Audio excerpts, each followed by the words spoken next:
లేకుండా పోయి ధర్నా చౌక్లో ధర్నాలు చేస్తున్నారు. మా ప్రభుత్వము ప్రజాస్వామిక ప్రభుత్వం.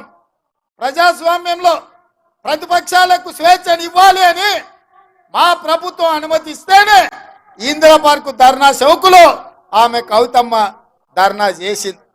మీ అయ్యి ఉన్నప్పుడు ఎప్పుడైనా ఎవరికైనా అవకాశం ఇచ్చిండ్రా అమ్మ? ఎవరితోనైనా మాట్లాడిర్రా? ఎవరికైనా కనిపించినా మీ అయ్యా? ఇవాళ ఆడబిడ్డలకు అవకాశం లేదంటవా? 2014 నుంచి 2019 వరకు మంత్రివర్గంలో ఒక మహిళ కూడా లేదు. ఆయనలో ఏడిపోయిందమ్మా నీ తెలివితేటలన్నీ? ఆయనలో నీకు శాత కాలేదా మీ నాయనని అడగనికే? అయ్యా ఒక మంత్రిని ఈ మంత్రివర్గంలో అని. అది మాత్రం శాత కాదు. 90 రోజులు కాలేదు. ఓ దిక్కు 6 అడుగులైనా, ఓ దిక్కు పోయడముతైనా, ఇంకొక దిక్కు కవితమ్మ. వీళ్ళందరూ బయలుదేరిండు మనతో కొట్లాడతారంట. ఏందా కొట్లాడేది? మీ శాతం అయితే మీరు ఏం చేసిరో చెప్పురు. ఇక ఆయన మేడిగడ్డ 3 పిల్లర్లు పోయినాయి. 3 పిల్లర్లు పోయినాయి కాబట్టి అవి కట్టురని. ఎందుకు తొందర పడుతున్నావు కేసీఆర్? బండారం బయట పడుతుందనా? మేడిగడ్డ కాస్త మేడిపండు అయింది, మొత్తం కుప్పగూలుతుంది, మళ్ళీ వాన వస్తాయనా?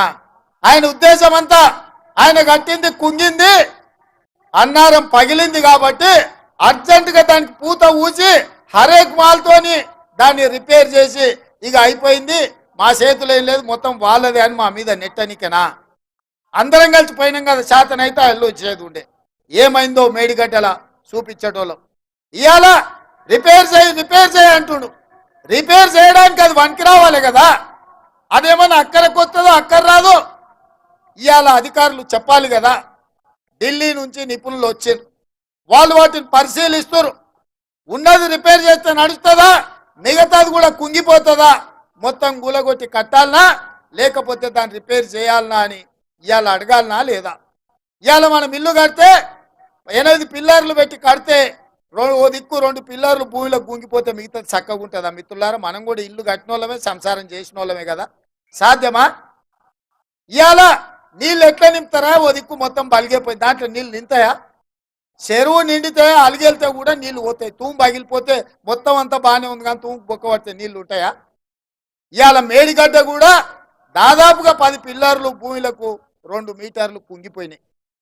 అవన్నీ దాచిపెట్టి ఇవాళ ఆయన మేడిగడ్డ బాగానే ఉందంటుడు. ఆయన మాటలు చూస్తుంటే పనిమంతుడు పందిరేస్తానంట, కుక్కతోక తలిగి కూలిపోయిందంట. మనం నాగార్జున సాగర్ కట్టినాము, శ్రీశైలం కట్టినాము, ఎస్ఆర్ఎస్పి కట్టినాము, శ్రీరామ్ సాగర్ కట్టినాము. ఇట్లా ఈ తెలంగాణ రాష్ట్రంలో 40 ఏళ్ళు 50 ఏళ్ల కింద జూరాల కట్టినాం ప్రాజెక్టు. 40-50 ఏళ్ళైనా ఎన్ని తుఫాన్లు వచ్చినా గట్టిగా నిలబడి ఉన్నాయి. శ్రీశైలం వరదలు వస్తే 1 ఇంచు కూడా శ్రీశైలం ప్రాజెక్టు కట్టు కదలలే. నాగార్జున సాగర్లో ఆ డ్యామ్ అట్లనే నిలబడ్డది.